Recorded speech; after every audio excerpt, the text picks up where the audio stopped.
indivisible. Nous ne pouvons pas non plus accepter que certains confisquent la liberté, l'intégrité physique ou la propriété matérielle des uns et des autres. Réaction maintenant du ministre de la Justice. Le garde des Sceaux invite les manifestants à la retenue et à préserver l'ordre public. Madame Aminata Touré indique également que la justice sénégalaise est indépendante et elle fera son travail sans pression. Le ministre de la Justice. Je pense qu'il faut quand même que l'ordre public se préserve. Les Sénégalais aujourd'hui veulent développer leur pays dans la paix. Nous avons eu des élections, il y a un gouvernement qui a été installé, qui se met au travail et l'ordre public doit être préservé pour que les gens aillent travailler comme vous le faites, comme je le fais et évidemment que la justice suive son cours parce qu'il ne s'agit pas de faire pression sur la justice mais qu'on attende que les magistrats fassent leur travail. Et puis la direction de Dakar Demdik a décidé de suspendre la mise en circulation de ces bus, une mesure qui fait suite aux nombreuses casses dont a été victime la société de transport lors des manifestations des Tiantakouna. Autre grosse colère, celle d'étudiants de l'université Cheikh Anta Diop de Dakar. Ils ont incendié la direction du centre des œuvres universitaires. Ils manifestent ainsi contre la démolition pour raison de sécurité de 6 pavillons préfabriqués et la fermeture prévue le 26 octobre prochain du campus social. Reportage Louise Sarr avec Atanarba pour les images. Sont vraiment décidés à ne pas sortir du campus social au point de brûler la direction du coude. Contre la démolition de ces 6 pavillons préfabriqués, ils sont prêts à en découdre avec les forces de l'ordre. On nous a amené un homme qu'on ne sait pas d'où il vient, qui ne cesse de prendre des décisions impopulaires sans aucune concertation avec les étudiants. Raison pour laquelle nous nous sommes regroupés comme un seul homme dans un mouvement dénommé le Club des étudiants de l'université, qui regroupe l'ensemble des facultés de l'université. Que ce soit ceux qui sont dans les amicales, que ce soit ceux qui n'étaient pas dans les amicales. C'est l'ensemble des étudiants. Et le combat que nous menons, c'est un combat noble. Il veut fermer le campus le jour de la Tabaski, le 26. Nous lui disons que cette mesure ne marchera pas, cela ne passera pas. Pour pallier à ces décisions préjudiciables selon eux, les étudiants invitent l'État à les reloger dans certains sites qu'ils ont proposés. Nous ne sommes pas contre la démolition des pavillons préfabriqués parce que la vie d'un étudiant vaut mieux que 1000 pavillons préfabriqués. C'est une exigence des étudiants depuis 4 ans que nous avons posé cet acte-là. Pourquoi nous avons même proposé des solutions à l'État? Village du Ferment, ça appartient à l'État. Où est-ce qu'ils l'ont mis? Je ne sais pas. C'est à eux de trouver ces villages et nous ramener ça. Logement des militaires de Wokam, les militaires français qui se trouvaient au niveau de Crodel, c'était Crodel. On veut que nous donne ça. Ces logements-là, c'est des logements qui veulent combler au moins 3 à 4 pavillons. Cité Kergogi, c'est des immeubles. Il y a des immeubles qui appartiennent là-bas à l'État. L'État n'a qu'à trouver des lits. L'immeuble Yassalam appartient à l'université dans le passé. On ne sait pas par quel magistrat nous ne revient plus. Donc c'est à l'État de trouver des solutions. Nous avons proposé des solutions. Cette manifestation des étudiants n'est pas la première du genre. Le collectif des amicales de l'UCAD avait annoncé leur accord pour évacuer les 6 pavillons ciblés du campus social au moment où d'autres groupes d'étudiants refusent de quitter les lieux ce 26 octobre. Une autre actualité, l'arène de lutte sénégalaise éclaboussée par la chute d'un de ses plus grands promoteurs. Luc Nicolaï a été arrêté samedi et détenu à la maison d'arrêt et de correction de Thiès. Dans la capitale du rail se trouve notre correspondant Cheikh Anta Diop. Bonsoir. Et bonsoir Mamadou. Luc Nicolaï devait être présenté au procureur de la République. Quelles sont les dernières informations le concernant?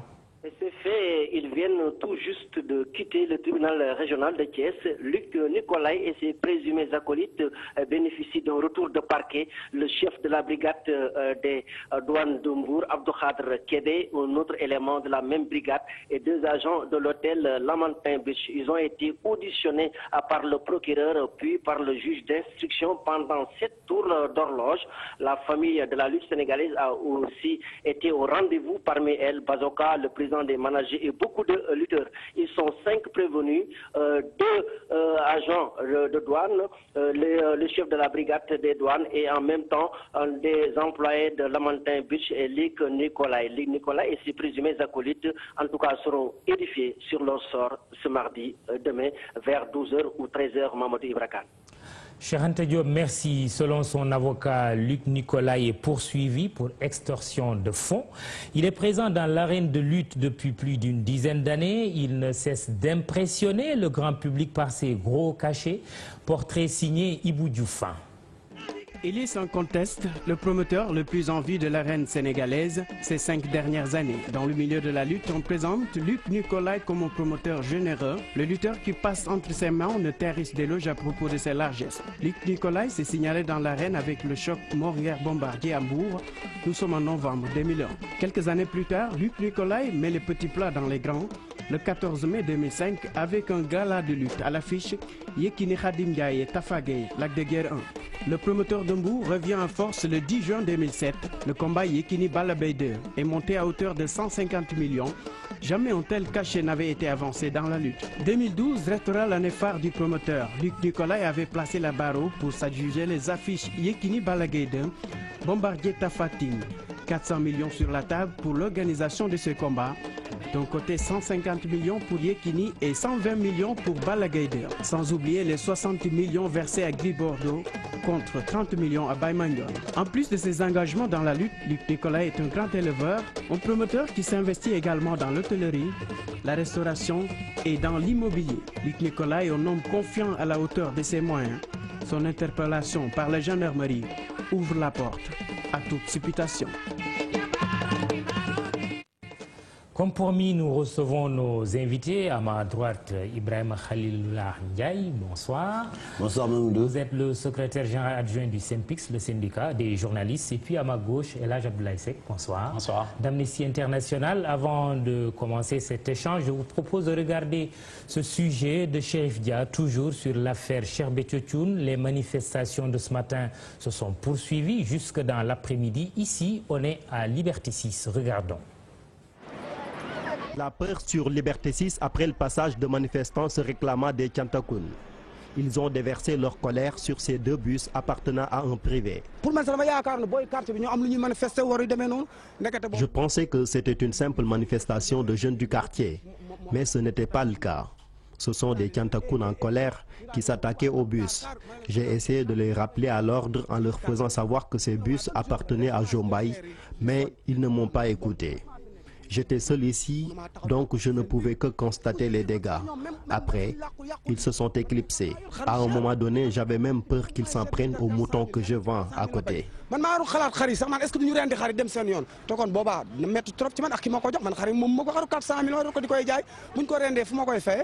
L'un des bus a failli être incendié. Le pire a heureusement été évité de justesse par les riverains qui ont vite éteint les flammes.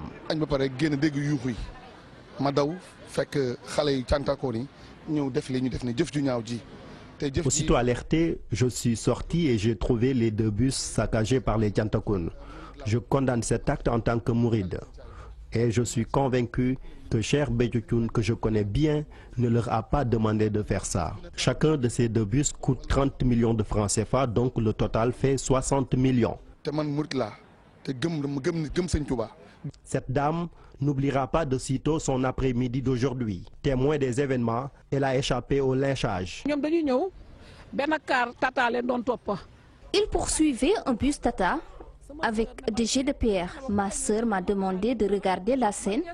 Après, les jeunes casseurs se dirigeaient vers moi en m'ordonnant de quitter les lieux, sinon ils s'en prendraient à moi. Ils étaient violents, ils m'injuriaient. L'un d'entre eux a versé de l'essence dans le bus et l'a allumé. L'autre me poursuivait avec des jets de pierre. J'ai couru jusqu'à entrer dans la maison de mes voisins pour me sauver avec mes enfants. À Liberté 6, les commentaires vont bon train sur ces agissements. L'artiste Jombaï annonce une plainte contre les auteurs de ces actes.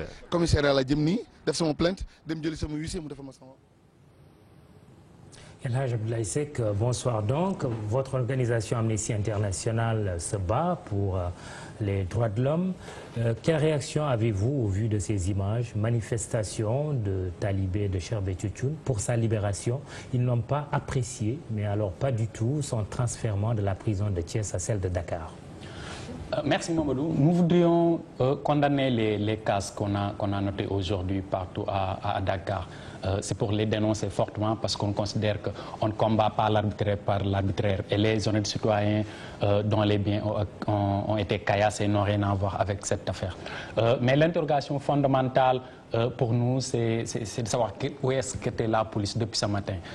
Parce qu'on est dans un pays organisé, c'est la police qui est chargée du maintien de l'ordre, d'assurer la sécurité des biens et des personnes. Et depuis ce matin, c'est une absence totale qu'on a notée. On ne se l'explique pas. On attend des autorités du ministère de l'Intérieur notamment et du directeur de la police nationale qui nous disent qu'est-ce qui justifie ce mutisme-là.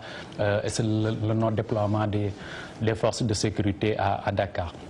La seconde chose que nous voudrions souligner, c'est que on ne considère pas que c'est le travail d'un avocat de participer à des manifestations. On l'a vu pendant le week-end, des avocats de Cheikh Béthio participer à des sittings, participer à des manifestations. On considère que si les avocats avaient fait le travail et usé des recours dont ils disposaient pour attaquer la décision administrative de transfert, on n'en serait peut-être pas là aujourd'hui. Très bien, on reparlera tout à l'heure de cette décision administrative. Ibrahim Khalil Ndiaye, la même question. Comment vous réagissez, vous, en tant que journaliste, citoyen aussi certainement, face à ces manifestations? Bon, écoutez, pour le citoyen, il est peiné puisqu'il s'attendait quand même à ce que l'État puisse non seulement anticiper, mais également être là, fort, puisqu'il incombe seulement à l'État d'assurer la protection des personnes et des biens. Ça, c'est un premier aspect. Donc, que les populations sénégalaises puissent être prises à partie par rapport à des faits qui ne les concernent pas de prime abord, c'est regrettable, d'autant plus que pour certains d'entre eux, ils ont investi leurs biens, ou bien c'est des dettes qui ont été contractées auprès d'institutions financières, ce qui, du pareil au même, ils vont souffrir le martyre, surtout qu'on est à la veille d'une fête qui va mobiliser beaucoup d'argent pour ces pères de famille. La seconde chose également, c'est que quand nous regrettons ces États, c'est par rapport à la faillite de l'État. L'État a seul le monopole de la violence, l'État doit assurer la protection des personnes et leurs biens, anticiper sur les choses. Où est l'État? Mais pourquoi on pose cette question? Non, moi je pense que l'État est absent par rapport à l'absence d'aujourd'hui. Oui. Puisque l'État a les moyens quand même de par les services de renseignement, de savoir ce qui se trame et également d'infiltrer les uns et les autres, les groupuscules qui puissent s'organiser pour commettre des méfaits. Maintenant, ça veut dire que si les gens s'interrogent, je pense qu'aujourd'hui, cette manifestation restera dans les dates. Et l'État est appelé à prendre date par rapport à la date d'aujourd'hui. M'excusez de la répétition, mais c'est impératif, puisque je pense quand même que l'une des choses que l'on regrette dans ce pays, c'est que l'autorité de l'État a été bafouée, a été vraiment émiettée pendant très longues années, et puis on entendait de ces nouvelles autorités qu'il y ait une restauration de l'autorité. Maintenant, par rapport au second aspect de votre question, par rapport aux journalistes... je n'ai pas encore posé. Non, vous avez dit en tant que journaliste et en tant que... En tant que journaliste aussi, ma réaction est... par rapport au travail abattu par nos confrères, une réaction de fierté. Puisque si aujourd'hui les populations sénégalaises sont au courant de ce qui se passe, c'est que la presse s'attelle bien à remplir sa mission qui est d'informer, et les gens ont l'information à temps réel, ils savent ce qui se passe et qui leur permettra de prendre leurs dispositions. Et même par rapport aux disciples de Cheikh Béthio, il faut dire que s'il n'y avait pas la presse, il n'y aurait pas eu les informations en temps réel, ou bien avec tout le professionnalisme requis. Donc sans prendre à ces gens, je ne vais pas anticiper une réponse sur une question qui n'est pas encore posée, mais elle le sera tout à l'heure. Ouais. C'est vrai, dans ce débat, il y a deux principes, c'est le droit à l'information, mais aussi le droit qu'on reconnaît à un détenu. C'est justement l'argument brandi par les disciples de Cheikh Béthio, tout comme ses avocats, El Hadj Abdoulaye Seck. Ils dénoncent la procédure qu'ils jugent illégale du transfèrement de Béthio de la maison d'arrêt de correction de Thiès à celle de Dakar. Comment vous appréciez ces arguments qui sont mis en avant par le camp de Cheikh Béthio? Oui, lorsque le transfert a eu lieu, le directeur de l'administration pénitentiaire avait sorti un communiqué pour motiver un peu les raisons de ce déplacement. Des raisons de sécurité. Des raisons de sécurité liées à l'administration pénitentiaire. Liées à la santé et peut-être à la promiscuité à Thiès. Mais ce qu'on considère, l'administration pénitentiaire s'est basée sur le droit pour effectuer ce transfert. il appartenait aux avocats de Cheikh Béthio Thioune de saisir les juridictions, notamment la Cour suprême par sa chambre administrative, où il est même prévu une procédure de référé, où sous 48 heures, on a une décision. Il fallait, à mon avis, saisir les autorités pour contester cette décision-là. Et s'il n'était pas fondé, qu'on retourne Cheikh Béthio à Thiès, si c'était son vœu ou les vœux de ses avocats. Mais il n'appartenait pas aux avocats de participer à des manifestations ou d'haranguer les foules. Mais en tant qu'Amnesty International, est-ce que vous estimez que les droits du détenu Cheikh Béthio Thioune ont été violés? Je ne peux pas le dire à l'état actuel des choses parce qu'on n'a pas peut-être toutes les informations à ce niveau. Les contacts que nous avons eus et les discussions que nous avons eues ont montré que manifestement il y avait quelque chose d'assez illégal. Et on a même entendu un ancien directeur de l'administration pénitentiaire dans la presse ce week-end et ce matin aussi, argument à l'appui, dire que ce transfert est illégal. Et selon les informations, ni le procureur ni le juge d'instruction n'étaient au courant. Oui, c'est ce que je dis. Lorsqu'il y a des positions divergentes, lorsqu'il y a quiproquo, il appartient à la justice de trancher. Je pense que c'était la meilleure chose à faire. On aurait pu éviter tout ce qu'on a fait ce matin et qui est dommage parce que c'est des paisibles citoyens qui ont vu leurs biens détruits alors qu'ils n'avaient rien à faire par rapport à cela. Je dois préciser avant de réintroduire Ibrahima Khalilou Ndiaye que nous avons invité sur ce plateau ce soir la partie gouvernementale tout comme la partie qui défend Cheikh Béthio Thioune. Nous aurons sans doute l'occasion de revenir sur cette affaire. Alors, Ibrahima Khalilou Ndiaye, parlons maintenant du droit à l'information des journalistes. Vous le savez certainement, des journalistes du groupe Futur Média ont fait l'objet de menaces. Mamadou Amar Ndione, vendredi, a été pourchassé et n'a dû son salut qu'à un taximan qui l'a sauvé de justesse. Comment le SYNPICS réagit par rapport à cette situation? Oui, écoutez, moi je pense aussi que cette situation qui interpelle le SYNPICS interpelle d'abord nos autorités qui ont la responsabilité de garantir la sécurité des personnes et des biens. Ça c'est un premier aspect, mais en tout état de cause, le SYNPICS ne se soustraire quand même au sort des journalistes particulièrement eu égard à des menaces qu'ils reçoivent ou autres dans l'exercice de leur fonction. Nous pensons que si les gens ont des choses à reprocher aux journalistes, ils peuvent saisir l'organe d'autorégulation qui existe dans la profession, le CORED, ou bien carrément aller en justice. Ça, c'est un premier aspect. Mais en tout état de cause également, nous invitons nos confrères qui subiraient des menaces à se rapprocher de nous, à venir éventuellement au siège du SYNPICS des mercredis où il y a une permanence, où nous allons enregistrer nos doléances, voir ensemble comment faudrait-il faire pour faire aboutir ces dons. Mais encore une fois, il appartient à l'État de protéger les citoyens. Et je pense que les événements d'aujourd'hui nous révèlent qu'il y a une bonne partie des Sénégalais qui disent devant cette faillite de l'État qu'il ne faudrait pas, qu'il faudrait envisager à recourir à une protection personnalisée, entre guillemets. Donc, moi, je pense également que ça ne ferait qu'instaurer une certaine pagaille, excusez-moi le terme, mais je pense, en tout état de cause, si l'État faillit à sa mission, et les gens vont essayer de trouver des mesures individuelles, ce qui n'est pas approprié, puisqu'on ne pourra pas savoir qui est armé ou qui ne l'est pas armé, et encore que l'armement, que ce soit des armes blanches ou bien des armes à feu, doivent obéir quand même à une certaine logique. Et n'oublions pas qu'on est à la veille d'une fête religieuse qui fait que les armes blanches circulent à foison. Maintenant, je pense que les journalistes, quand même, il faut qu'ils continuent à faire leur travail en tout professionnalisme. Et j'ai rappelé tout à l'heure que nous avions procédé à une distribution de portes de gilets durant les échéances électorales dernières. Et maintenant, c'est aux journalistes d'apprécier s'ils veulent les porter, ok. S'ils ont peur d'être stigmatisés par le port de ces gilets ou bien d'être facilement reconnaissables, qu'ils s'abstiennent. Chacun gérera à son niveau individuel et évaluera l'opportunité de porter ces gilets. Mais nous leur appelons à plus de vigilance quand ils couvrent des manifestations d'ordre public, mais également qu'ils soient encore très professionnels dans le traitement de l'information. Alors, Elhadji Abdoulaye Seck, c'est pas la première fois qu'on assiste à des scènes de violence suite à des manifestations de citoyens. On se souvient il y a un an, le 23 juin, le 27 juin, et toutes ces manifestations qui ont eu lieu pendant tout le long de la campagne électorale de la présidentielle dernière. Et à chaque fois, il y a des violences.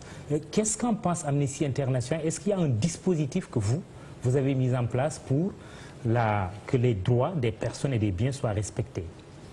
Oui, nous avons toujours alerté les autorités par rapport à ces violences-là, qu'elles soient organisées ou qu'elles soient faites de façon spontanée.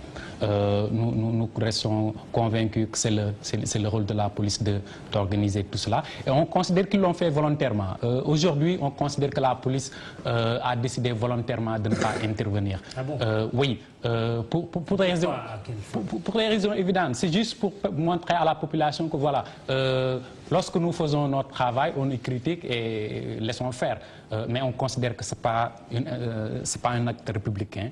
Ce n'est pas ce qu'on attend de la police. On attend de la police parce que c'est son rôle de faire en sorte que les manifestations aient lieu, mais qu'elles aient lieu dans de bonnes conditions. On sera toujours là pour condamner des violences, qu'elles viennent de la police ou qu'elles viennent de la population. Mais on ne peut pas vivre dans un état où tout chacun fait ce qu'il veut.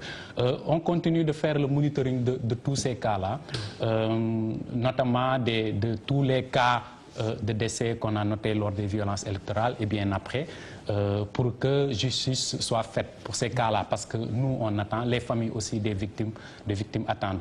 Depuis l'avènement du président Macky Sall, on attend qu'il pose des actes concrets par rapport à cela. Il y a eu, au lendemain de son avènement, des poursuites ou des convocations qui ont été faites sur la base de détournement de fonds publics.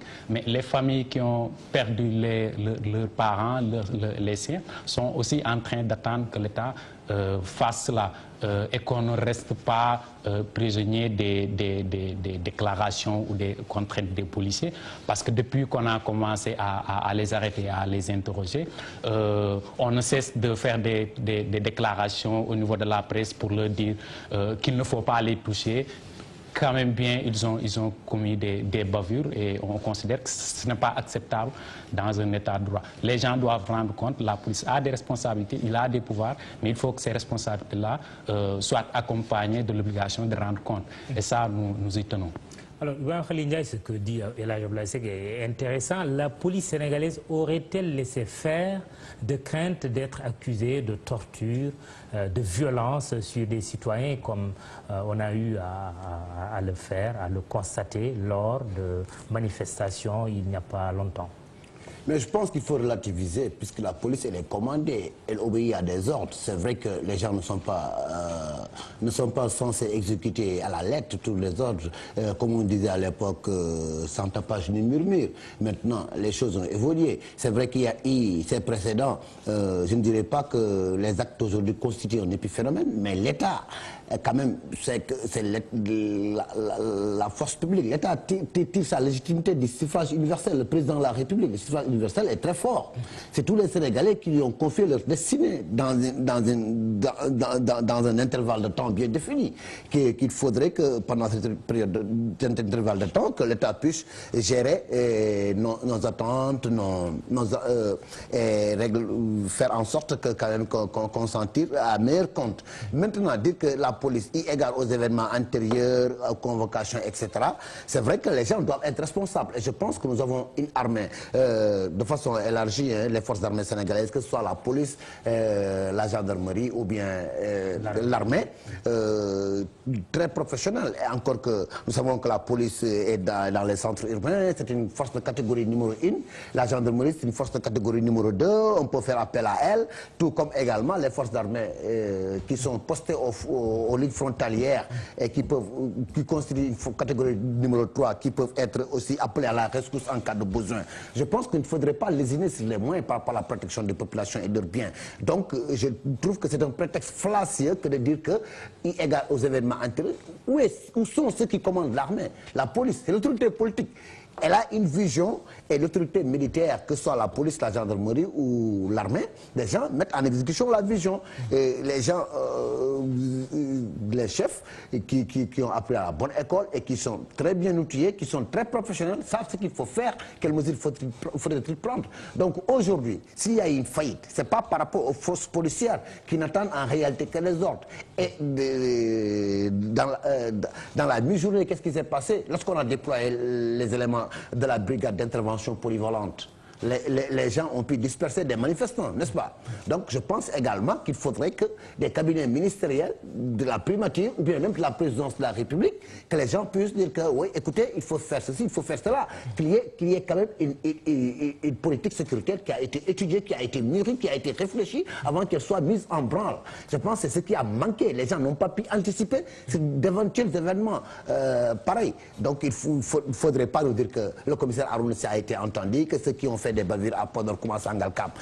Écoutez, moi je pense aussi que ce pays, il y a énormément de problèmes. On a sapé et démoralisé l'autorité de l'État depuis des années. Il y a énormément de problèmes dans tous les aspects. Maintenant, d'abord, le problème fondamental, c'est de procéder à des ruptures.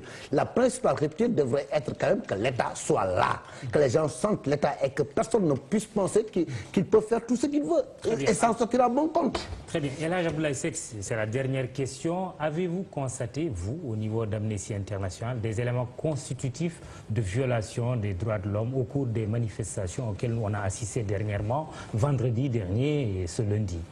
Oui, je pense que les images l'ont montré. Il y a des images qui tournent en boucle au niveau des télévisions. Il y a des personnes qui ont subi des dommages matériels.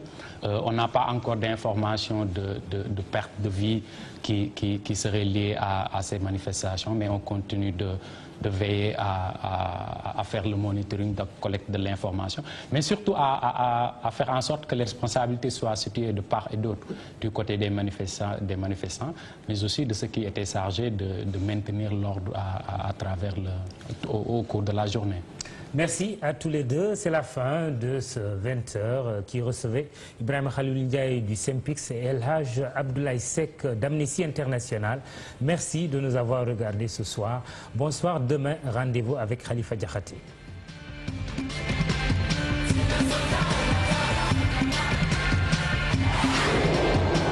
Organisé par un parti politique, la situation s'est aggravée ce lundi 22 octobre avec la commission d'actes de violence et de destruction délibérée de biens publics et privés. Devant la gravité des actes de violence et de vandalisme qui ont été perpétrés, le gouvernement est déterminé à assumer sa mission de protection des personnes et des biens avec toute la rigueur que requiert la situation. À cet égard, les dispositions sont prises et les instructions fermes données aux forces de l'ordre pour faire cesser tout trouble à l'ordre public et toute atteinte aux biens publics ou privés et poursuivre selon les voies de droit les personnes ou groupements qui en seraient les instigateurs ou auteurs présumés.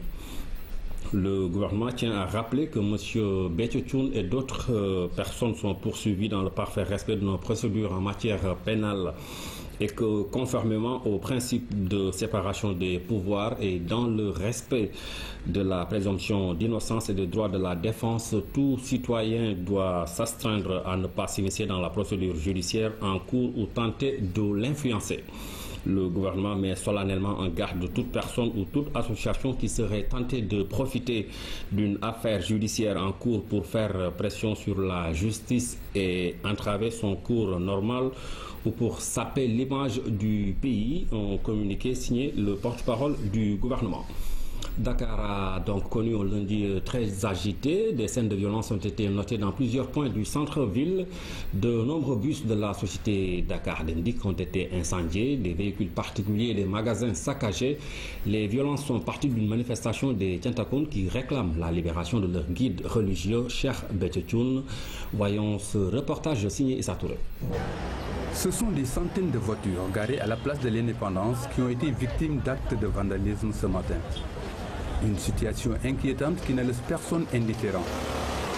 Ce qui se passe aujourd'hui est quand même regrettable et dommage pour tout citoyen ordinaire. Parce qu'aujourd'hui, moi personnellement, j'ai absolument rien à voir. Et toutes les personnes qui sont concernées par ce genre d'incident n'ont absolument rien à voir avec le mécontentement d'une certaine couche qui manifeste le mécontentement en faisant des actes de vandalisme caractérisés.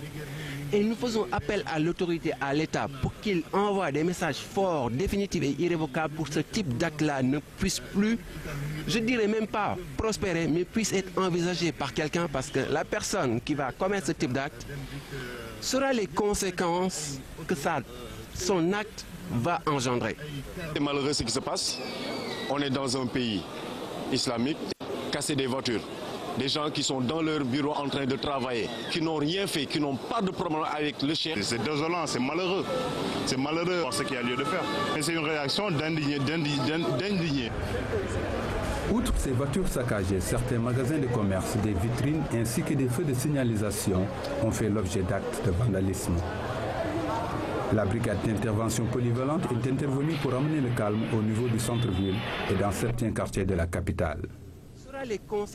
Ces troubles à l'ordre public qui avaient commencé vendredi inquiètent les paisibles citoyens, dont certains ont vu leurs biens complètement détruits. Des biens publics ont été endommagés, des véhicules du ministère des Affaires étrangères stationnés à la place de l'Indépendance notamment, ce qui a poussé le ministre Alioune Badara Cissé à appeler au calme et à la retenue. Il n'est pas question d'une justice privée et l'État ne transigera pas, a-t-il dit. Nous l'écoutons. Nous étions en réunion de mise en place et de motivation ou de remotivation de nos parties du personnel devant aller en poste. Quand on nous a informé qu'il y avait une marée humaine qui s'en prenait aux véhicules de l'État. Eh bien, nous sommes sortis constater les dégâts. 5 véhicules au moins ont été endommagés par des pare-brises cassés, des vitres, des endommagements sur la carcasse. Nous trouvons ça très regrettable. Que certains citoyens mécontents d'une mesure administrative ou judiciaire s'en prennent aux personnes et à leurs biens. C'est le rôle de l'État et il est inutile d'ailleurs de le rappeler, mais c'est important de veiller à la sécurité des personnes et des biens. Et je pense qu'à ce niveau, l'État ne transigera pas. Quand on n'est pas satisfait d'une décision, il y a des voies de recours pour y remédier. Il y a des avocats constitués dans certaines procédures et c'est leur métier et ce n'est pas des moindres pour pouvoir faire en sorte que leurs aspirations soient suivies des faits.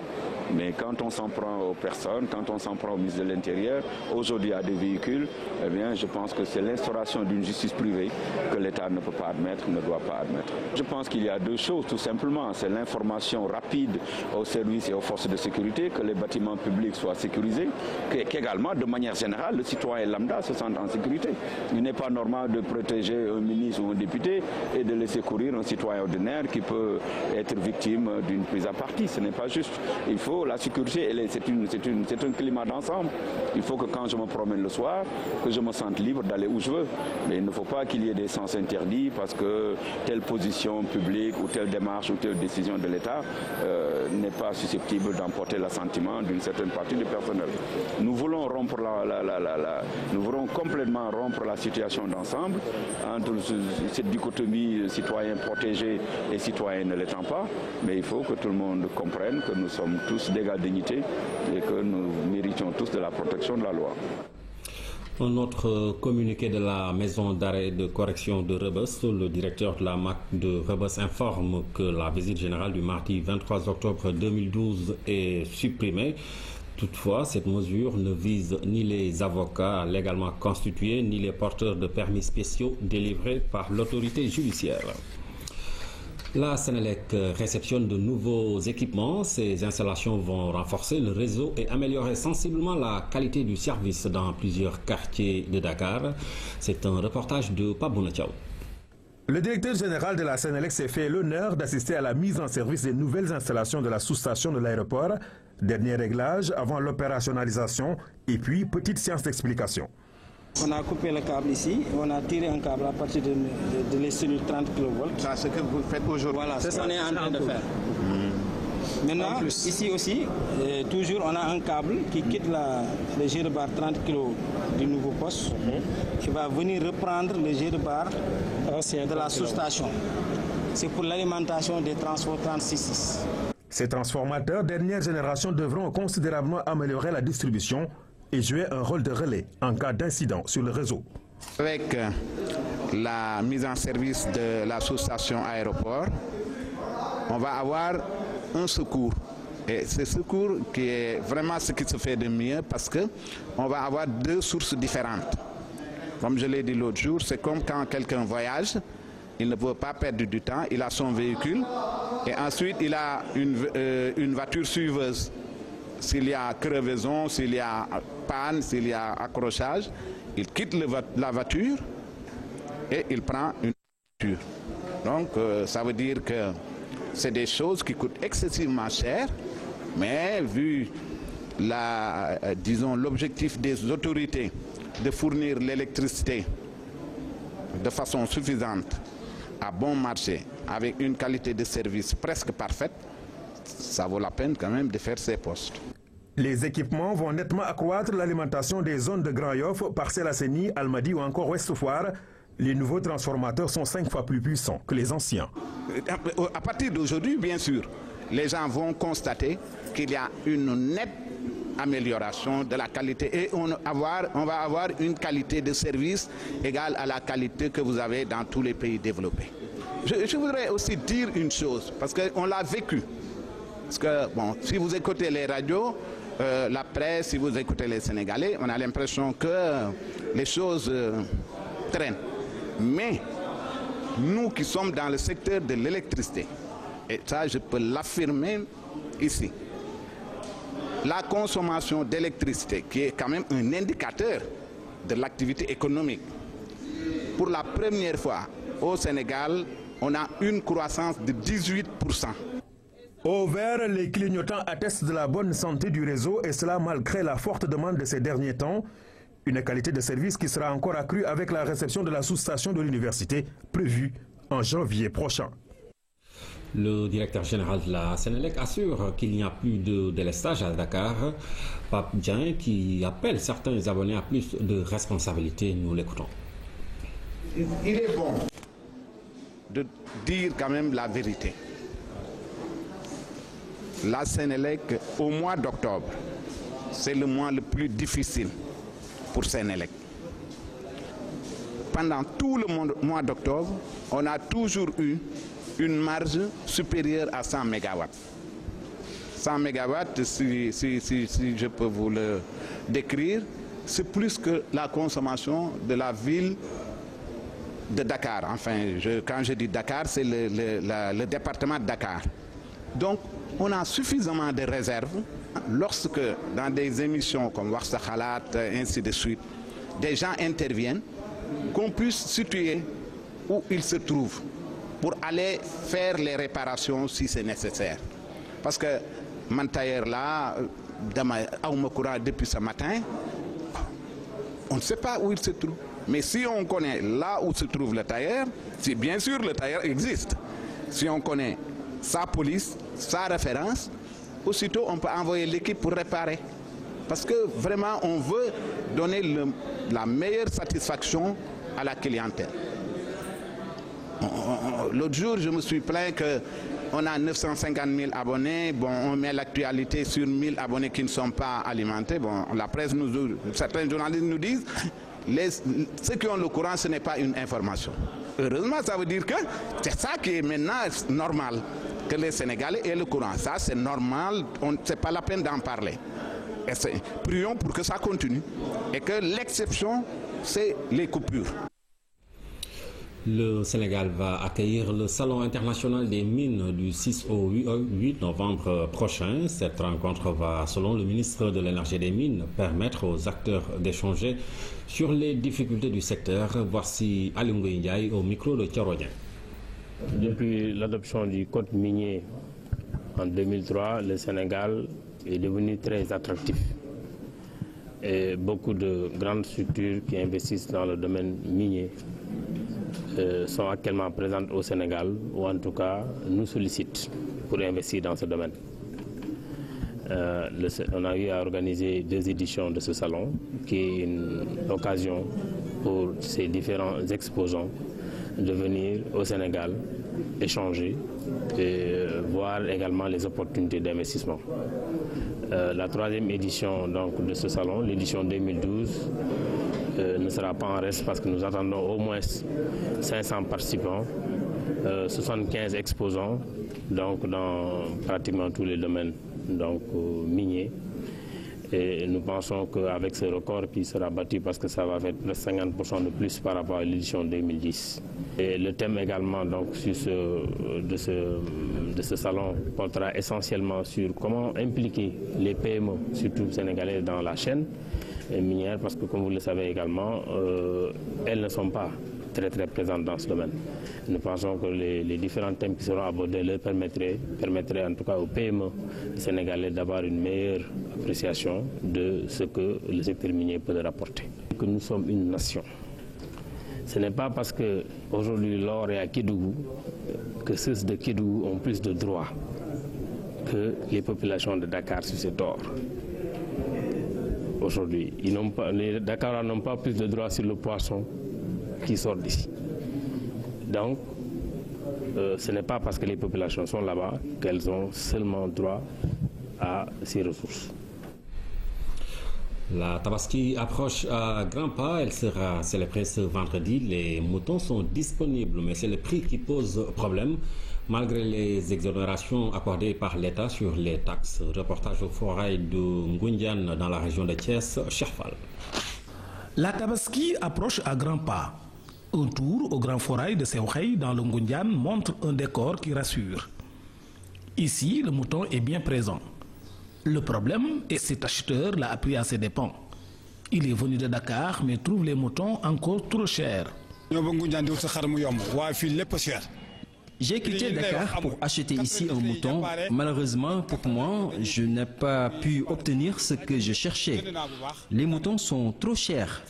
On croyait que c'était plus facile ici, mais ce n'est pas le cas.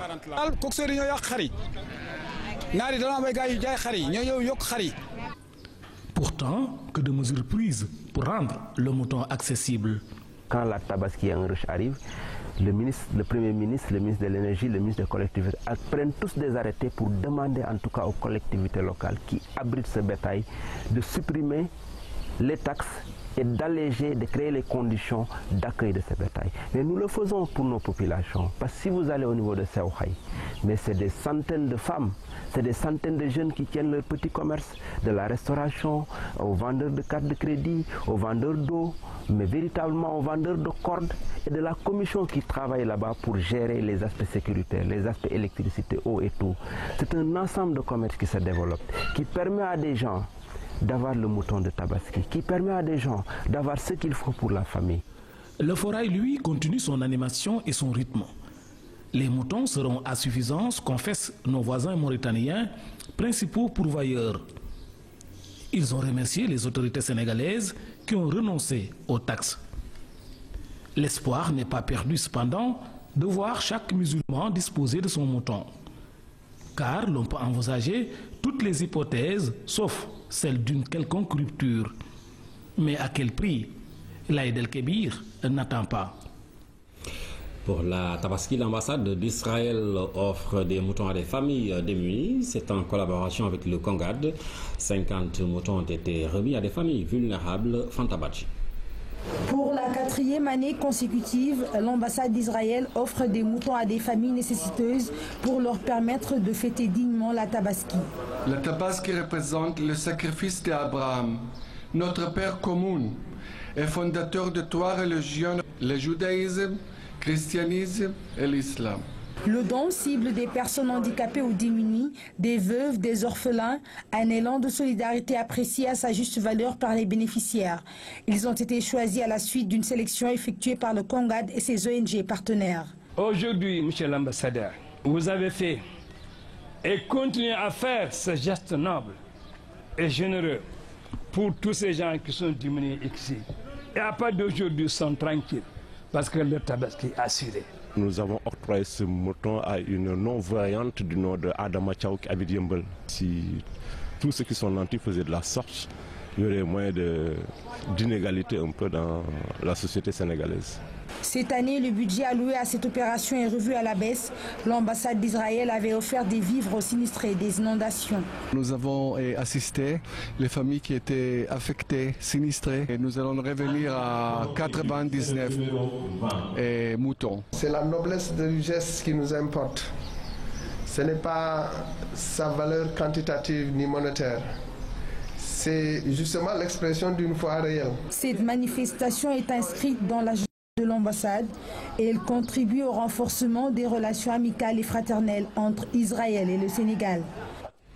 À l'approche de la Tabaski, le guide religieux Serigne El Hadj Malick Gueye parle des bienfaits du mouton. Chaque partie du mouton a des vertus médicales selon lui, le couteau et la corde aussi. Tous ces secrets sont contenus dans un livre qu'il présente comme un guide pour toute la famille. Abdelaziz Ba. Ce livre de 16 pages dévoile les vertus médicales du mouton de Tabaski. L'auteur donne des indications sur l'utilité de chaque membre du corps d'un mouton. Il s'agit de celui égorgé en guise de sacrifice le jour de la fête d'Eid el-Kabir. La corne gauche du mouton est très efficace contre le vol. Le foie du mouton renferme des vertus qui sont d'une grande utilité pour l'homme. La langue aussi est importante pour ceux qui font du commerce. La peau étendue pendant 7 jours est très utile pour les femmes à la recherche de mari. Le restant de l'eau bu par le mouton est bénéfique pour les femmes enceintes. Cela leur permet d'accoucher sans difficulté et sans césarienne.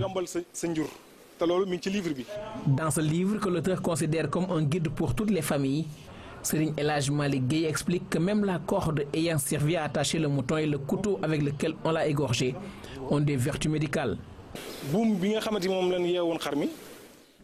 La corde est très efficace pour obliger une personne à l'abstinence sexuelle. Si on en prélève une cordelette qu'on lui met autour de la taille, elle n'aura point de relation sexuelle hors mariage. Le couteau taché du sang est très efficace pour rendre une personne intelligente. Quiconque le fait pour une personne la rend intelligente et capable de retenir tout ce qu'elle apprend. Serigne El Hadj Malick Gueye dit tenir de tels secrets de son père. Il a écrit et publié ce livre pour permettre aux Sénégalais de profiter des possibilités qu'offre le mouton de Tabaski.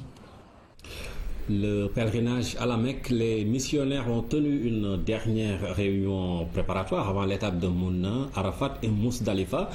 Avant le pèlerinage proprement dit, les pèlerins continuent d'aller prier à la grande mosquée de Médine.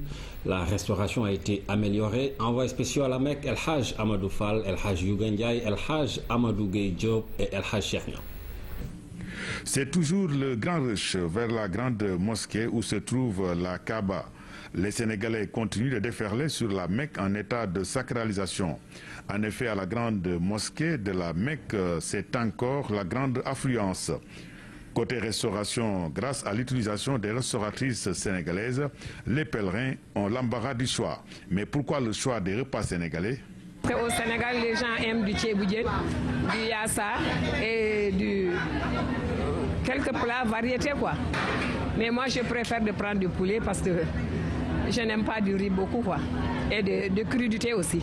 On n'est pas dépaysé par rapport au Sénégal parce qu'on retrouve les mêmes plats et les mêmes femmes aussi qui nous préparent les repas au Sénégal. Elles sont là. Bon, on trouve une bonne restauration, tout est ok. On a du tchéboudienne, on a du tchébouillapa, on a le mafé et le soir surtout le couscous. C'est bien, c'est très bien. Les missionnaires responsables religieux, contentieux, transport, sécurité, logistique et encadrement ont pris part à l'avant-dernière réunion préparatoire de Mouna. Sous la supervision du coordonnateur général des missionnaires, tous les problèmes ont été posés. Mais sont-ils fin prêts? Fin prêts, nous sommes fin prêts vraiment pour l'étape de Mouna, Arafat, Mousdalifa. Et l'innovation de taille cette année, c'est Mousdalifa. Mousdalifa, on a un dispositif très spécial parce que le pèlerin, quand il arrive à Mousdalifa, est complètement épuisé. Donc on a pris des dispositions par rapport à ça. Un groupe composé de précurseurs sera dès demain à Mouna pour les derniers réglages avant l'arrivée des pèlerins. L'actualité hors de chez nous, Barack Obama et Mitt Romney se retrouvent ce soir pour le 3e débat de la campagne électorale américaine. Ce sera également le dernier face-à-face entre les deux candidats au coude à coude dans les sondages. Coup de feu à Bissau la nuit dernière, le bilan fait état de 7 tués. Le gouvernement accuse le Portugal et l'ancien Premier ministre Carlos Gomes Jr., réfugié à Lisbonne. La caserne des Bérets Rouges, corps d'élite de l'armée bissau-guinéenne, a été la cible d'une attaque menée par un groupe d'hommes armés dimanche à l'aube. L'échange de tirs a duré 1 heure, bilan 7 morts, dont 6 assaillants et 4 arrestations. Dans un communiqué, le gouvernement de Bissau a accusé l'ancien Premier ministre et l'ancienne puissance coloniale, le Portugal, d'être à l'origine de cette tentative de coup d'État. Carlos Gomes Jr. a été renversé par un putsch le 12 avril dernier, alors qu'il était arrivé en tête au premier tour de la présidentielle. Il est depuis exilé à Lisbonne. Cette accusation s'appuie sur la présence à la tête du commando du capitaine Pansaun Chama, un proche de l'ancien Premier ministre. Il serait en fuite avec le reste du commando. Le pays, en proie à une violence politico-militaire chronique, est devenu une plaque tournante du trafic de drogue. Et si le pouvoir a été rendu aux civils après le putsch d'avril dernier, la Guinée-Bissau reste sous la surveillance des pays voisins et de la communauté internationale. D'autres nouvelles du continent en bref et en images, nous irons au Mali, en Mauritanie, au Niger et en Égypte. L'envoyé spécial de la France au Sahel, Jean-Félix Paganon, annonce la reprise de la coopération militaire de Paris avec le Mali. Information donnée à Bamako juste après la réunion internationale de haut niveau sur la crise au Nord Mali. La France avait interrompu sa coopération après le coup d'État de mars dernier. Aujourd'hui, elle propose entre autres l'envoi d'instructeurs militaires. Objectif, remobiliser l'armée malienne face aux djihadistes du Nord Mali. Ce soldat mauritanien affirme être l'auteur du coup de feu contre son président. Il a raconté sa version nationale. Plaidant la bonne foi, il explique comment le président Aziz a été blessé par erreur le 13 octobre dernier. Le soldat a tiré sur une voiture banalisée qui refusait de s'arrêter pour un contrôle, sans savoir, dit-il, que le chef de l'État était à l'intérieur.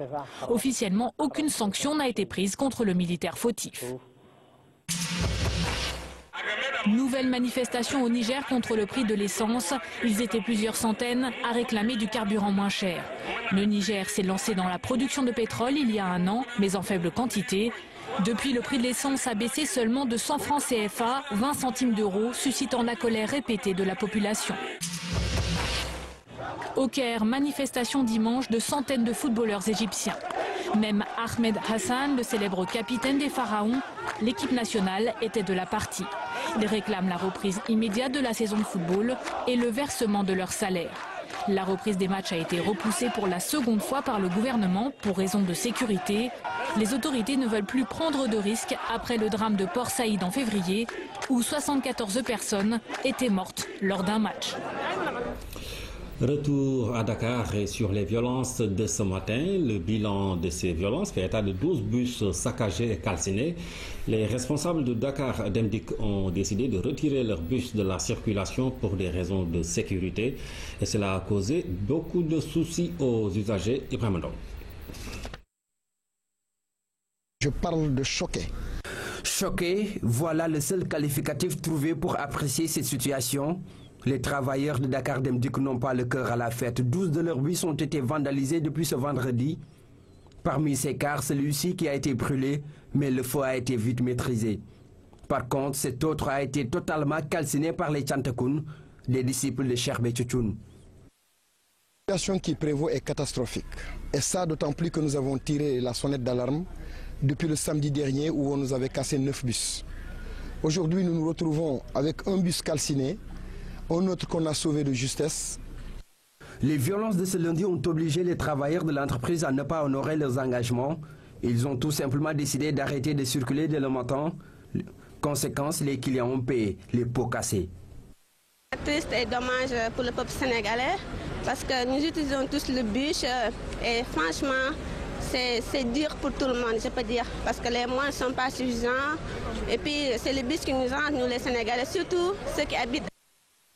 L'entreprise fait chaque jour un chiffre d'affaires de 15 à 17 millions de francs CFA. L'immobilisation de ces cars est synonyme d'un manque à gagner considérable, une situation pouvant même conduire au chômage technique des agents. L'acharnement continue. Nous risquons quand même de garer beaucoup de nos véhicules Et même, est-ce que nous n'allons pas envoyer des gens au chômage technique? Parce que quand les véhicules doivent sortir et qu'ils ne sortent pas, nous n'avons pas besoin de gens qui restent au dépôt toujours. Face à cette situation, l'appel au civisme et au sens élevé du patriotisme reste les maîtres mots. Nous avons des problèmes, c'est les populations qui vont en pâtir, en commençant par les travailleurs de Dakar Dem Dikk. Aujourd'hui, si nous avons des problèmes, c'est les populations qui vont en pâtir, en commençant par les travailleurs de Dakar Dem Dikk. Nous avions interpellé chaque citoyen dans sa responsabilité, sa conscience, son introspection par rapport à la sauvegarde de l'outil de travail. Quelques soucis avec cet élément, la rentrée solennelle de la promotion 2012-2014 du CFJ, le centre de formation judiciaire. Magistrats et greffiers ont réfléchi sur le thème de l'accès à la justice. Kaltom Gueye. L'accès à la justice est fondamental dans un état de droit. Au Sénégal, les difficultés liées à cette question sont toujours d'actualité. La rentrée solennelle de la promotion 2012-2014 du centre de formation judiciaire a été l'occasion pour les magistrats de réfléchir sur cette problématique. Le premier facteur bloquant, qui est d'ordre économique, a tout simplement trait au coût des actes de procédure. Parce qu'en principe, la justice elle est gratuite comme tout service public, mais il y a certains débours que les justiciables doivent faire. L'autre facteur, c'est le facteur géographique. Vous allez par exemple dans un département comme celui de Médina Yoro Fula, dans la région de Kolda, mais il n'y a pas de tribunal dans ce département-là. Et déjà, pour y accéder, c'est tout un problème. Alors, pour dire à un habitant de Médina Yoro Fula de venir saisir la justice, alors là, c'est tout un problème. Et l'autre facteur, c'est lié aux aléas et lenteurs procédurales qui, malheureusement, continuent encore à perdurer dans le traitement des affaires judiciaires. Sur cette thématique, la tutelle a apporté des éléments de réponse. Pour elle, des actes notables ont été posés. Les maisons de justice ont été conçues pour se rapprocher des justiciables, afin de prendre en charge le contentieux inaccessible aux juridictions, quoique imbibé d'une forte charge émotionnelle et sociale. Elles constituent, ces maisons de justice, un magnifique alliage entre la justice à l'occidentale et nos mécanismes traditionnels de règlement des conflits. Nouveaux et anciens ont partagé et échangé sur tout ce qui touche aux fondamentaux des métiers de magistrats et de greffiers. Une manière pour ces jeunes admis de mieux mesurer ce qui les attend au cours de leur formation. Le Sénégal et la Banque mondiale réfléchissent à une nouvelle stratégie de réduction de la pauvreté pour la période 2013-2017. Elle permettra d'utiliser efficacement l'enveloppe de 480 millions de dollars octroyée au Sénégal. Alioune Badara Kane. Par une démarche participative, la Banque mondiale se met à l'écoute des acteurs au développement au Sénégal. Le bilan du précédent programme 2007-2010 revisité, des améliorations sont notées dans l'accès à l'eau potable, la mobilité urbaine et l'éducation de base, mais 40% des Sénégalais sont toujours dans la pauvreté. En conclusion, beaucoup d'efforts sont à faire pour prétendre à l'émergence économique et cela passe par une rationalisation des dépenses publiques. La question que nous devons aujourd'hui regarder, c'est que est-ce que cette augmentation des dépenses publiques a été efficace et efficiente? Et ce que nous proposons de faire est de travailler avec le gouvernement et les appuyer à voir est-ce que nous pouvons augmenter l'efficacité et l'efficience des dépenses pour voir un peu si le Sénégal peut rejoindre les pays comme le Ghana et les Philippines qui, à même dépenses publiques, ont des taux d'index humain beaucoup plus élevés que le Sénégal. L'État prend bonne note. Pour 2013-2017, les priorités sont identifiées, les urgences sont nombreuses. Cela cale avec nos priorités que sont l'agriculture, que sont l'énergie, sont les infrastructures, la protection sociale. Aucun de ces points n'a été oublié. La formation, évidemment, la jeunesse. Partenaire stratégique, la Banque mondiale réaffirme son engagement aux côtés du Sénégal, un pays sous-développé certes, mais modèle de stabilité, un atout majeur pour attirer les investisseurs. Et puis à propos des manifestations de ce lundi, nous avons sur ce plateau le ministre de l'Intérieur, Mbaye Ndiaye. Bonsoir. Bonsoir. Monsieur le ministre, Dakar a donc connu une matinée très mouvementée avec beaucoup de violence. Comment vous avez apprécié cela? Nous l'apprécions. D'abord dire bonsoir à l'ensemble des Sénégalaises et des Sénégalais qui nous regardent, à la communauté nationale et internationale. et dire au nom de Monsieur le Président de la République, en tant que ministre chargé de la sécurité des personnes et des biens, dire tout mon étonnement que pour des raisons de transfèrement d'un de nos citoyens, Monsieur Béthio Thioune, qu'il y ait autant d'attitudes jusque-là non connues des Sénégalais, attitudes qui ont conduit à des destructions de biens publics. À l'état actuel, nous avons recensé plus de 123 véhicules saccagés ici à l'intérieur de Dakar. Et en plus de cela, avec une perturbation de l'ordre public, et le ministère de l'Intérieur a évité de demander aux forces de sécurité, qu'elles soient de la police ou de la gendarmerie, d'utiliser à l'image de ces acteurs-là de perturbation de l'ordre public, d'utiliser la force, même si cette force-là effectivement est la seule reconnue par la loi, la force qu'incarne l'État du Sénégal. Nous pensons que c'est des actes qui ne sont pas conformes à nos us et coutumes et que toutes les expressions démocratiques, celles liées à la défense des droits des citoyens existent et que de ce point de vue-là, nous appelons encore une fois ceux qui sont les talibés de M. Béthio Thioune, nous les appelons à avoir des comportements respectant les principes des droits et libertés dans un état de droit. Sous ce rapport-là, nous attendons d'eux de continuer à croire à la justice sénégalaise parce que il ne serait pas acceptable ni tolérable que l'on continue de violer la quiétude des citoyens.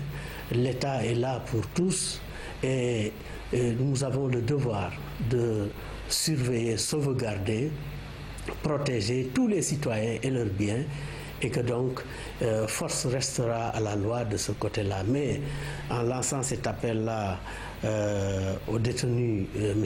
Béthio Thioune, à sa famille et à tous ses talibés, je suis sûr que ils seront raison gardée pour la suite des événements. J'en profite également pour lancer cet appel-là à toute la communauté nationale, musulmane d'abord, en particulier l'ensemble des grandes familles religieuses, pour qu'elles sachent que c'est dans la paix qu'on construit un État, qu'on le développe. Et que la violence ne doit être utilisée par aucune des sections de notre peuple. Et lancer également un autre appel à la société civile qui est là aussi pour protéger tous les citoyens et leurs biens. Et de ce point de vue-là, il ne serait pas acceptable que cette société civile garde le silence et le calme face à des violations très flagrantes des droits et libertés des citoyens. Tout ceci pour dire que le Sénégal est un État de droit. Laissons le droit opérer toutes les défenses des libertés, des droits et libertés et les exprimer, qu'on utilise les méandres du droit et non pas les méandres de la force, car la force, je pense, peut appeler la force et en tant que ministre de l'Intérieur, je ne souhaite pas qu'on en arrive à une opposition entre la force légale républicaine, la force d'État et la force de groupe ou de communauté, car tous ces groupes, toute cette communauté-là appartient au peuple et nous sommes tous des parents, des frères, et donc arrêtons pendant qu'il est temps, l'utilisation de la force pour faire prévaloir une idée ou en tout cas des convictions. Voilà, Monsieur le ministre de l'Intérieur, merci. Merci donc pour cette intervention après les événements de ce matin, ces violences donc à Dakar. Une politique des technologies de l'information et de la communication en éducation pour le Sénégal. Le cadre d'orientation de cette politique a été présenté au cours d'un atelier de partage et de validation. Microsoft est partenaire du ministère de l'Éducation dans cette politique. Saliou Ndiaye. Depuis plusieurs décennies, le ministère de l'Éducation nationale, en relation avec ses partenaires, déroule des projets en matière de technologie, de l'information et de la communication en éducation. Ainsi, de nombreuses initiatives ont été lancées dans le but d'informatiser l'ensemble du système éducatif national. J'avoue que beaucoup de projets se sont déroulés. Il y a eu le projet WorldLinks, il y a eu le projet PIS, il y a eu le projet Logo. Mais ce qu'on a remarqué, c'est que tous ces projets avaient eu des résultats, mais il n'y avait pas eu une évaluation, ni une généralisation ou une extension. C'est la raison pour laquelle, après 20 ans d'expérience dans le domaine de l'éducation, on a décidé d'organiser donc cet atelier. Une équipe restreinte a travaillé et a produit le document. Aujourd'hui, il nous revient à nous de voir qu'est-ce qu'on peut faire pour améliorer le document. Fort de toutes ces expériences qui n'ont pas produit l'effet escompté, le ministère de l'Éducation nationale élabore et met en œuvre une politique d'informatique pédagogique et de technologie de l'information et de la communication en éducation. J'estime qu'aujourd'hui, rien ne peut se faire de pertinent, d'efficace sans un bon système d'information et de communication, sans l'utilisation des TIC. Rien d'important également ne peut se faire sans une bonne utilisation des ressources numériques. C'est d'autant plus important que je pense que c'est une question d'équité. Parce qu'avec les TIC, nous avons un anéantissement des licences, c'est-à-dire une réduction des licences à zéro. L'enfant qui se trouve à Kédougou a les mêmes chances que l'enfant qui se trouve à Dakar. Au niveau des logiciels, il y a toute une gamme de séries de logiciels qui accompagnent à la fois les enseignants, l'administration et également les élèves. Donc c'est l'ensemble de ces solutions que nous présentons aujourd'hui. Ce document d'orientation de la politique ANTIS va servir de cadre de référence aux différents projets. Son adoption va améliorer l'intégration des technologies de l'information et de la communication dans les programmes du système éducatif national. L'Église catholique du Sénégal lance la nouvelle année pastorale. Ce plan d'action permettra aux fidèles chrétiens de rencontrer, de connaître et d'accueillir le Christ dans la foi. Toutes les paroisses de l'archidiocèse de Dakar ont pris part à la rencontre. Louise Bizza. Éclairée par des bougies, symbole de purification et d'amour, l'Assemblée a répondu présente. La traditionnelle messe de lancement de l'année pastorale a réuni l'ensemble de la famille diocésaine à travers ses différentes composantes. Cette année, 4 événements sont célébrés. Nous y célébrons à la fois l'élaboration et le lancement de notre 3e plan d'action pastorale 2012-2017. Deuxièmement, l'ouverture diocésaine de l'année de la foi voulue par notre Saint-Père le Pape Benoît XVI et lancée par lui-même jeudi dernier 11 octobre. Troisièmement, le synode sur la nouvelle évangélisation réuni en ce moment même à Rome. Enfin, le dimanche des missions que nous voulons désormais comme tremplin du lancement de l'année pastorale dans l'ensemble des communautés paroissiales de notre archidiocèse. Tous ces événements consistent à ramener à la conscience des chrétiens la vocation et la mission de l'Église. La famille diocésaine ne saurait se soustraire à son devoir, celui de jouer sa partition dans cette mission. Gardant en toile de fond la poursuite des 4 objectifs stratégiques auxquels nous sommes maintenant familiarisés, à savoir la communion, la liturgie, sanctification, le témoignage et le service. Nous, membres de la famille diocésaine, évêques, prêtres, religieux, consacrés plutôt et laïcs, enracinés en Jésus-Christ, animés par l'Esprit Saint, nourris et unifiés dans et par l'Eucharistie, nous bâtissons l'Église Famille de Dieu, lieu et artisan de réconciliation, de justice et de paix dans le Sénégal et l'Afrique d'aujourd'hui pour l'avènement d'un monde nouveau. L'évangile du jour appelle à ce dynamisme missionnaire qui aide les chrétiens à se départir des préjugés et de la peur pour aller à la rencontre du Christ. Cela passe évidemment par la sensibilisation, par la communication soignée et répétée, et l'ouverture d'esprit et de cœur permettant d'aller vers l'autre, de le chercher, de le trouver et de l'intégrer pour qu'il se sente concerné. L'année de la foi, proclamée par le pape Benoît XVI sous le signe du renouveau de l'Église et de la nouvelle évangélisation, interpelle tous les chrétiens. En ce début de l'année pastorale 2012-2017, le cardinal a invité l'Assemblée à intégrer l'appel du Saint-Père dans son quotidien. Du football et de la natation au menu du lundi sport. Bonsoir François Sec. Bonsoir cher. Alors Françoise, le match Sénégal-Côte d'Ivoire, on en parle toujours, c'est la veille d'armes, on devait connaître la sanction infligée à notre pays dans moins de 48 heures. Eh oui, la fin du match Sénégal-Côte d'Ivoire se jouera donc au niveau de la Confédération africaine de football suite à son interruption à Dakar. Alors, quel dossier présenter à la structure africaine pour alléger les sanctions qui planent sur le football sénégalais? Explication Henrik Bokoko. Les conditions semblaient pourtant être réunies pour que le choc Sénégal-Côte d'Ivoire se déroule dans la sportivité. Hélas, la rencontre a été interrompue à 20 minutes du terme. Des supporters dépités par la tournure du match ont manifesté leur courroux par des actes de vandalisme. Résultat des courses, le Sénégal est exposé à d'éventuelles sanctions. Une question mérite alors d'être posée. Quel dossier présenter à la CAF? Les membres du bureau fédéral s'attellent afin de concocter un document qui pourrait amoindrir les sanctions qui planent sur le football sénégalais.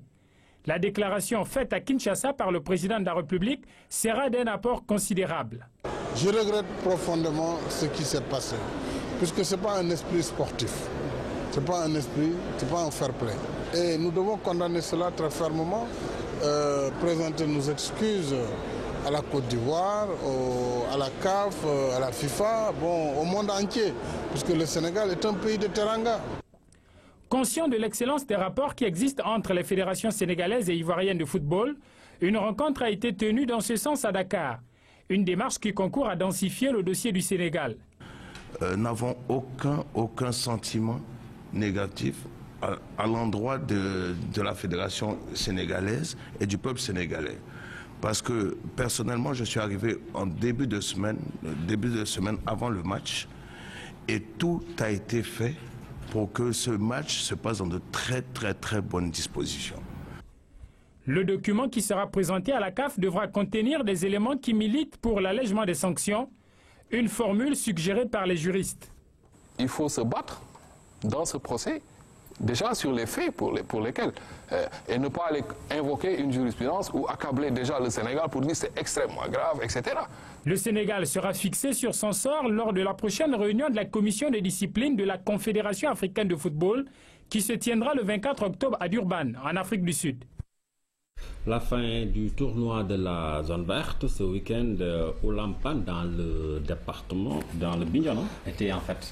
Tout à fait. L'ASC du village de Django remporte la finale de ce tournoi de la zone verte, un tournoi qui regroupe plusieurs villages de la communauté rurale de Oulampan dans le département de Bignona, accompagné des responsables de l'APR. La marraine Nyima Sonko a réitéré son engagement à soutenir les actions des populations moussamane. Les populations de Django, village situé dans le département de Bignona, se sont mobilisées pour réserver un accueil chaleureux à Nyima Sonko et sa délégation. La responsable de l'UFD, parti membre de la coalition Macky 2012, est la marraine du tournoi de football dans la zone verte. Après l'accueil, elle fait un tour sur le chantier du nouveau dispensaire dont les travaux sont en cours de finition.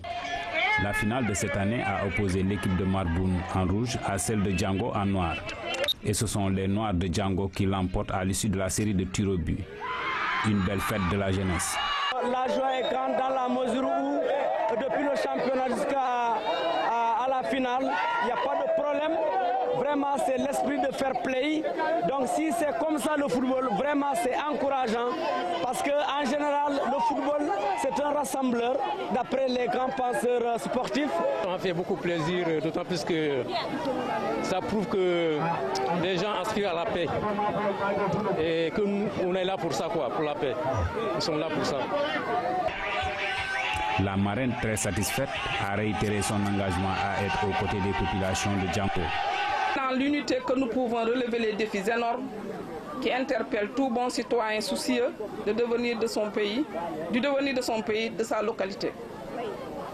Je reste persuadé que la coloration politique ne saurait constituer un obstacle quelconque à l'épanouissement total d'une société et que la grandeur d'un politique véritable se mesure à sa capacité à taire ses intérêts personnels au profit de ceux de sa communauté.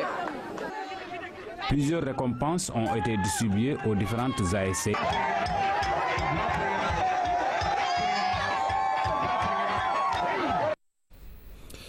Françoise, nous parlons de social avec ce SOS pour le meilleur buteur de la Coupe d'Afrique 1974 qui souffre de troubles cardiaques. Et oui, Pierre Ndaye Moulamba, c'est son nom.